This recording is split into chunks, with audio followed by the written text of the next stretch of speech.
Hello，今日我哋嚟講下咧，呢一個一人公司同 AI 嘅關係係啦。AI 喺一人公司上面扮演嘅角色係咩角色咧？其實係好重要嘅。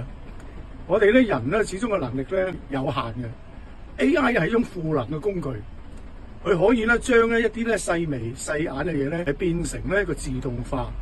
你可以咧就係交俾佢做係唔錯嘅，因為我哋有一個叫做自動嘅工作流。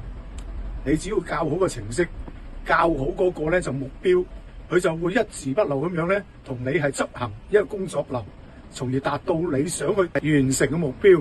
呢個重要啊 ！OK， 大家明白啦。AI 就係執行一個叫工作流嘅工作嘅。OK， 好，下回我哋再講 agent 又係啲乜嘢嚟嘅咧咁樣。OK。